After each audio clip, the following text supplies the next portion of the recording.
ये आज के दिन का मेरा टॉप गेनर था। अब इसको मैंने कैसे आइडेंटिफाई किया, मैं पहले इसमें एंटर कर चुका था जब ये मोमेंटम बन रहा था। अब मैं अभी आपको दिखाऊंगा कि मुझे कंफर्मेशन कैसे मिला कि ये ब्रेक करेगा आज। इस वजह से हम लास्ट वाला जो वीडियो है उसमें हमने चर्चा किया था, हम एक इंडिकेटर यूज करेंगे। इसका काम यह है कहां पर इंस्टीट्यूशंस बाई सेल कर, कहां से वो क्वांटिटी उठा रहे हैं, इसका काम है वो बताना। सो ये जो स्टॉक था ना, ये आज के दिन का मेरा टॉप गेनर था। अब इसको मैंने कैसे आइडेंटिफाई किया, क्या वो प्रोसेस था। इवन लास्ट वीडियो पे मैंने आपको बताया था कि मैं कंफर्मेशन के लिए क्या यूज़ करता हूँ, तो वो भी इसमें दिखाएंगे आपको लाइव की कंफर्मेशन हम कैसे लेते कि हाँ ये प्रोबेबिलिटी है कि आज जा सकता है। वो प्रोबेबिलिटी, तो वो प्रोबेबिलिटी, वो कंफर्मेशन कैसे हम मार्केट से, मार्केट की इंफॉर्मेशन से हम कलेक्ट करते हैं। आज के वीडियो में इस टॉपिक पे हम चर्चा करेंगे। और जहां तक बात है कि यहां तक हम पहुंचे कैसे, इस स्टॉक तक हम कैसे पहुंचे कि ये जा सकता है या नहीं। इतने हजारों स्टॉक्स में से ये स्पेसिफिक स्टॉक, हाँ इसका नाम मैं नहीं बता सकता आपको, लेकिन इसी स्टॉक तक हमने कैसे अपने सारे कैलकुलेशंस को एक जगह पे लाया, इस स्टॉक तक हम कैसे पहुंचे, वो आपको पता चलेगा कैसे। आपको इसके लिए जाना होगा हमारे टेलीग्राम चैनल पे। कहाँ पर मिलेगा, वीडियो के डिस्क्रिप्शन में आपको मिल जाएगा, ठीक है। वहां पर मैंने एक स्कैनर देके रखा हुआ डेडिकेटेड वीडियो के साथ। स्कैनर देके रखा हुआ किसके साथ, डेडिकेटेड वीडियो के साथ। उस स्कैनर पे ये स्टॉक आया हुआ था, उस स्कैनर के कैटेगरी पे ये स्टॉक आया हुआ था। जो इस चैनल को रेगुलरली फॉलो करते हैं उनको पता होगा, जिनको नहीं पता तुरंत जाओ, वीडियो के डिस्क्रिप्शन में टेलीग्राम चैनल का लिंक मिल जाएगा, वहां पर जाओ। जाने के बाद आप देखेंगे यहाँ पर 18 अप्रैल को ही मैंने देके रखा हुआ था। किस डेट को, 18 अप्रैल को। जाके सर्च करना तो मिल जाएगा आपको। ये स्कैनर मैंने देखे रखा, इसके साथ और 2-3 स्कैनर मैंने देके रखा हुआ, और यहाँ से ही मुझे मिल गया था आज के दिन का टॉप गेनर। अब देखो स्कैनर का काम क्या है, कुछ स्पेसिफिक कैटेगरी के साथ कुछ स्टॉक्स को आइडेंटिफाई करके देना, उसके बाद हमारा काम होता है। अब देखो हमारा काम कैसे होता है, यहाँ पर एक्सपीरियंस की बात है, ठीक है। चलो, अब ये स्टॉक सुबह मेरे पास आया, किस कैटेगरी के बेसिस पे ये मेरे पास है, 2 कैटेगरी हमने लगा के रखा हुआ था कि डेली टाइम फ्रेम पे 3 मूविंग एवरेज के ऊपर होना चाहिए, जो मैं हमेशा आप लोगों के साथ कहता हूं, शेयर करता हूं। 5, 8 एंड 13 इन 3 मूविंग एवरेज के ऊपर, 5, 8 एंड 13 इन 3 मूविंग एवरेज के ऊपर होना ही चाहिए। पहला काम क्या है, होना ही चाहिए। पहला नोट करिए कि पहला क्या काम होना चाहिए कि अगर किसी भी जगह पे आज मैं प्लान करूं, किसी भी स्क्रिप्ट में आज मैं प्लान करूं, पहला शर्त क्या है कि इसको इन तीनों मूविंग एवरेज के ऊपर होना होगा डेली टाइम फ्रेम पे। That's it. उसके बाद जो होगा देखेंगे। सेकंड पॉइंट क्या है, अपना सेकंड पॉइंट है कि जब भी मैं ट्रेड करूंगा 15 मिनट टाइम फ्रेम पे, जब भी मैं ट्रेड करूंगा ना, मैं ये ध्यान में रखूंगा कि मेरा ट्रेड जो बने इस 15 मिनट के कैंडल के ऊपर बने। जाहिर सी बता, अब इस केस में ये ऊपर गया नहीं तो क्या मैं इसमें ट्रेड नहीं करूंगा, क्या मुझे मेरा ट्रेड इसमें नहीं बनेगा। देखो इस स्कैनर पे ना वो स्टॉक्स भी आते हैं जो 15 मिनट के जितने भी कैंडल्स होते हैं उनके हाई को ब्रेक करते हैं, लेकिन इस स्टॉक ने नहीं ब्रेक किया, फिर भी मैंने इसमें ट्रेड किया। क्यों? क्योंकि मैं पहले इसमें एंटर कर चुका था जब ये मोमेंटम बन रहा था। अब आप कहेंगे कि बन रहा था तो हम कैसे एंटर कर सकते हैं, उस समय पे तो कैंडल भी क्लोज नहीं हुआ था। तो जब बन रहा था, बनते टाइम आपने कैसे यहां पर एंटर कर लिया, कैसे आपको ये मिल गया। अब इसका मेन कारण ये है कि ये जब उस स्कैनर पे आया था तो हमने देखा कि ये कर क्या रहा है, और उस समय पे इस रेंज को ब्रेक कर रहा था, इस रेंज को, राइट, इस रेंज को ये ब्रेक कर रहा था। तो हमें ब्रेकआउट पे ही मिल गया था, इस रेंज को जब ये ब्रेक कर रहा था ब्रेकआउट पे ही मिल गया था। अब आगे चलकर हम चर्चा करेंगे इस चीज को। तो पहला पॉइंट, डेली टाइम फ्रेम पे क्या होना चाहिए, डेली टाइम फ्रेम पे मस्ट बी, चाहे कुछ भी हो जाए, इसको इन 3 मूविंग एवरेज के ऊपर होना ही चाहिए। तो सुबह ये क्या कर रहा था, बेसिकली इन 3 मूविंग एवरेज के ऊपर था, उस रेंज को ब्रेक कर रहा था। पहला फुलफिल हो गया। दूसरा 15 मिनट में ब्रेक होना चाहिए, इस केस में नहीं हुआ, लेकिन इस केस में मुझे अर्ली एंट्री मिल गया। पहले 15 मिनट की भी जरूरत नहीं पड़ा, इससे पहले ही मैं यहाँ पर एंटर कर चुका था, क्योंकि मुझे इन 3 मूविंग एवरेज के ऊपर मिला प्लस रेंज का ब्रेकआउट मिला। तो दोनों के कॉम्बिनेशन के साथ मैंने यहाँ पर प्लान किया। अब मैं अभी आपको दिखाऊंगा कि मुझे कंफर्मेशन कैसे मिला कि ये ब्रेक करेगा आज। वो कंफर्मेशन भी तो मिलना चाहिए ना कि यहाँ से ये ब्रेक करेगा या नहीं करेगा, वो प्रोबेबिलिटी भी तो होनी चाहिए कि हाँ इस पैरामीटर के बेसिस में मैं कह सकता हूं कि प्रोबेबिलिटी है कि आज ये इस रेंज को ब्रेक करेगा, राइट। ये वो रेंज था। तो 15 मिनट में इसने ब्रेक नहीं किया है, उसके बाद भी मैंने इस पे एंट्री किया। अब देखो कैसे मैंने एंट्री किया। अब हमारा तीसरा काम है, दूसरा काम क्या था, 15 मिनट में ब्रेक होना चाहिए, जो इसमें नहीं हुआ। तीसरा काम है कि देखो वॉल्यूम क्या है। वॉल्यूम हमेशा क्या होना चाहिए, स्पाइक होना चाहिए। इस केस में क्या था, स्पाइक था। 15 मिनट जब कैंडल बन रहा होगा क्या होगा, स्पाइक हो रहा होगा, हो रहा है, नॉर्मल से ज्यादा है। तो वॉल्यूम यहाँ पर क्या हो रहा था, स्पाइक हो रहा था। आगे हम वापस डेली टाइम फ्रेम पे, वॉल्यूम यहाँ पर हमारा स्पाइक हो रहा था। तीसरा पॉइंट भी हमारा फुलफिल हो चुका है। अब मैंने प्लान किया कि देखो ये स्टॉक जो है वो स्ट्रक्चरल फॉर्मेशन तो बना रहा है, क्या वो ट्रेंड रिवर्स कर रहा है, क्या आज वो ब्रेक करेगा, क्या वो प्रोबेबिलिटी है। अब यहां पर मेरा काम आ गया। अब हमने क्या किया, अब मैं इसको दिखाता हूं हमने कैसे ट्रेड प्लान किया। मैं इसको कर देता हूं हाइट, ठीक है। देखिए मैंने इस कैंडल को हाइट कर दिया, वॉल्यूम ड्राई था, 3 मूविंग एवरेज लगाते हैं, प्राइस इसके नीचे था।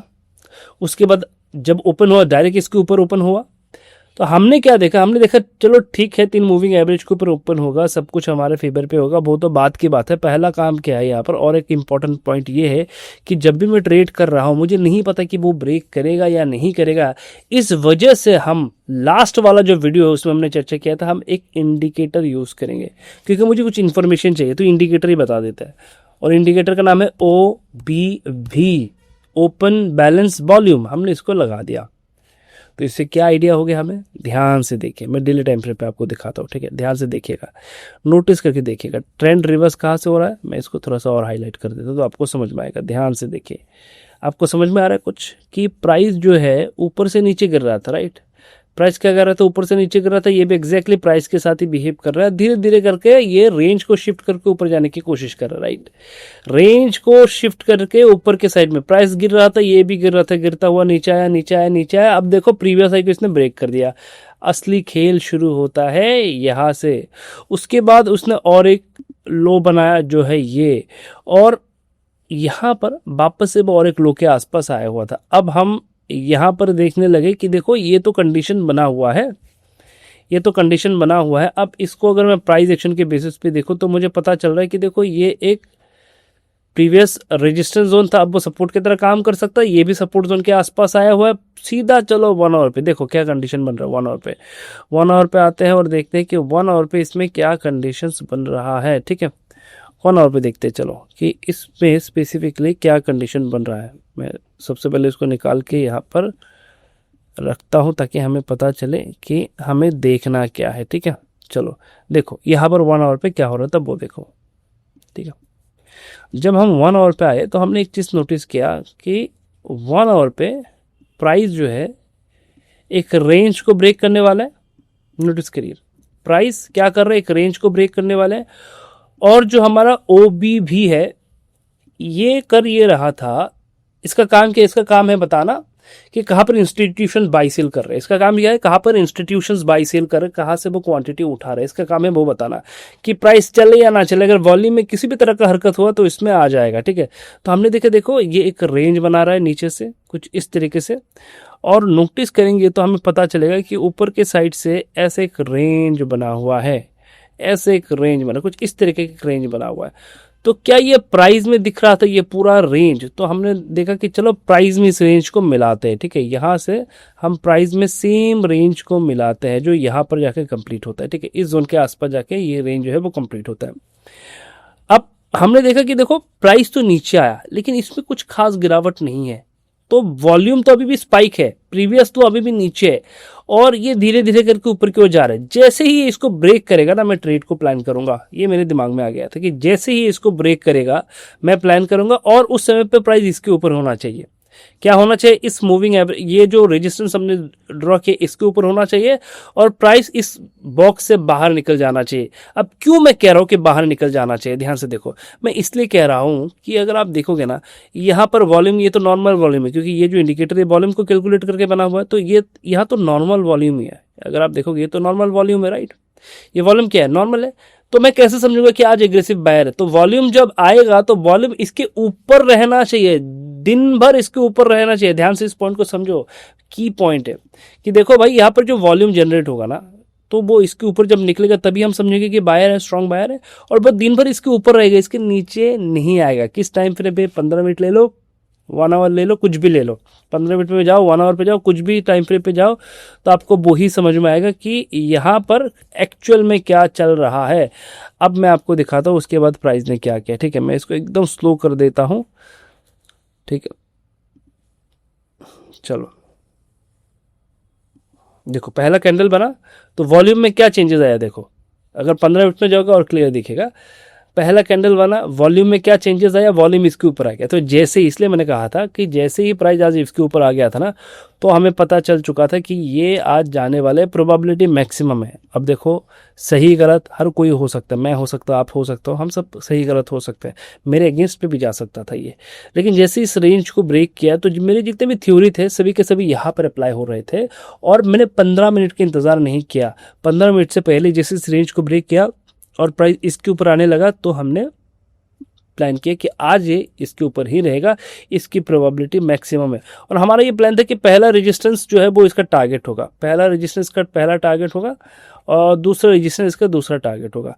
हमने इस टारगेट के लिए इसमें प्लान किया कि जैसे ही ब्रेक हुआ हमने इंतज़ार किया, तो पहला रेजिस्टेंस तो आ गया। उसके बाद क्या हुआ देखो,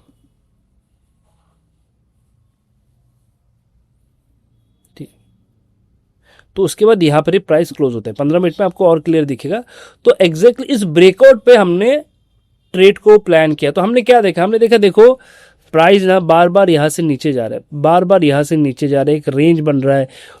डेली टाइम फ्रेम पे रेंज शिफ्ट हो चुका है, ट्रेंड रिवर्स हो चुका है, वॉल्यूम रिवर्स हो चुका है, सारी चीज़ें हमारे फेवर पे ही है। बस हमें ये सोचने की एंट्री कहाँ पर करें। तो जब ये मॉर्निंग में मेरे रेडार पे आया 15 मिनट टाइम फ्रेम पे, जैसे ही ये इस रेंज को ब्रेक कर रहा था तो ये आ गया, उसी स्कैनर पे आ गया। तो हमें पता चल चुका था प्रोबेबिलिटी यही है कि आज ये जाएगा, ठीक है। उसके बाद अब मुझे बहुत अर्ली मिल गया क्योंकि मेरे पास प्रीमियम सब्सक्रिप्शन था चार्टिंग का, तो मुझे अर्ली अपडेट आ जाता है। तो जैसे ही ये इस रेंज को ब्रेक कर रहा था तो मुझे पता चल चुका था कि ये आज जा सकता है। इसी वजह से हमने इसमें प्लान किया 15 मिनट टाइम फ्रेम पे। उसके बाद इसने लगातार मोमेंटम वगैरह बनाया। 5 मिनट में देखोगे ना तो ही ये बेसिकली आपको दिख जाएगा। 5 मिनट में जब इस रेंज को ब्रेक कर रहा था तुरंत ही यहाँ पर आ गया। ऐसे भी आज के दिन जिसको एक दिन पहले प्लान करना है, कि मान के चलिए आपको एक दिन पहले प्लान करना है कि वो कौन सा स्टॉक है जो कल के लिए जा सकता है या परसों के लिए जा सकता है या प्रोबेबिलिटी है कि आने वाले दिनों में जाएगा। जो सेटअप बताया ना उन सारे पॉइंट को नोट करो और देखो क्या ये फिट बैठ रहा है, और उसके बाद मिला के देखो। अब 10 स्टॉक या 5 स्टॉक का एक लिस्ट बनाओ, इससे ही कोई टॉप गेनर बनेगा। आप 5 या 10 स्टॉक का एक लिस्ट बनाओ और एग्जैक्टली जो जो पॉइंट बताया उनका लिस्ट बनाओ। उनको देखो कि इस स्टॉक में ये फुलफिल हो रहा है क्या। अगर हो रहा है तो प्रोबेबिलिटी कि ये नेक्स्ट 1-2 दिन में टॉप गेनर बनेगा। अब जिस दिन बनेगा वो आपको मॉर्निंग में दिखा देगा कि अच्छा मेरे अंदर वो एक्टिविटी हो चुका है, तो ये हम जाके वहाँ पर प्लान करते हैं। तो ये आज के दिन का मेरा टॉप गेनर था। आई होप कि सारे पॉइंट आपको समझ में आ चुका होगा क्यों हमने इसमें प्लान किया था। इसमें आपके सारे लर्निंग पॉइंट है। आपको स्टॉक्स कहाँ से मिलेगा मैंने वो भी बता दिया, स्कैनर दिया हुआ है, वहाँ पर जाओ, वहाँ पर जो कैटेगरी इसमें फुलफिल होता है, जिस भी कैटेगरी में जिस भी स्टॉक्स में, उसको देखो, उसको रेडार पे रखो, उसमें स्टडी करो जाके, ठीक है। तो वो मैंने आपको बता दिया। दूसरा कहाँ पर मिलेगा स्कैनर, टेलीग्राम चैनल पर मिल जाएगा, वीडियो के डिस्क्रिप्शन में लिंक दिया हुआ। उसके बाद आपको ये भी पता चल चुका है कि हम सेटअप को ट्रेड कैसे करते हैं। अब मॉर्निंग में यहाँ पर ट्रेड करने का सिर्फ यही कारण नहीं था कि ये सारी चीज़ें मेरे फेवर में था, ये भी कारण था कि जब ये ट्रेड बन रहा था तो प्राइस ऑलरेडी जो मैंने कहा था कि 3 मूविंग एवरेज के ऊपर होना चाहिए, वो जो क्राइटेरिया वो भी फुलफिल कर रहा था। तो इसी वजह से यहाँ पर हमने प्लान किया, अदरवाइज मैं प्लान नहीं करता 15 मिनट में जब तक इसका हाई ब्रेक नहीं होता। तो कभी कभी हम जो हमारा रूल्स है कि 15 मिनट में हाई ब्रेक होना चाहिए तो ही हम ट्रेड करेंगे कि अगला कैंडल जो है वो 15 मिनट में ब्रेक करे। तो कभी कभी इसकी ज़रूरत नहीं होता है कि आपको पहले ही पता चल जाता है कि हाँ इसकी प्रोबेबिलिटी मैक्सिमम है। मैं गलत हो सकता था, अगर गलत होता तो एक भी कैंडल इस मूविंग एवरेज के नीचे क्लोज करता, मैं तुरंत अपने पोजीशन को स्क्वायर अप कर देता। सिस्टमेटिक आपको रिस्क लेना है। अगर आप रिस्क लेना चाहते हैं, ट्रेड विदाउट रिस्क तो बनता नहीं है, तो विद रिस्क के साथ बनता है। तो आपको पता होना चाहिए उसमें आपका रिस्क क्या, आप क्या देंगे, कहाँ पर आप एग्जिट करेंगे। एग्जिट प्लान सबसे पहले दिमाग में होना चाहिए, ठीक है। तो इसी क्राइटेरिया के बेसिस पे आज के दिन ये मेरा टॉप गिना था। सबसे पहले वीडियो के कमेंट सेक्शन में आके बताओ वीडियो आपको कैसा लगा, इस सीरीज को मैं कंटिन्यू करूँ कि ऐसे ही मैं वीडियो बनाता रहूँ आप लोगों के लिए, ये भी बता देना। और चैनल पर नए हैं सबसे पहले सब्सक्राइब कर देना। जो लोग मेरे पुराने मेंबर है वीडियो को भर भर के शेयर करना, ठीक है। रीच बहुत कम हो चुका है चैनल पे, और अगर ऐसा ही रहेगा तो शायद मैं वीडियो ना बनाऊं क्योंकि कोई मतलब भी नहीं बनेगा। तो एक बार जरूर शेयर भी कर देना, ठीक है। मिलते हैं नेक्स्ट वीडियो पे, तब तक के लिए एंजॉय करते रहे इस वीडियो को।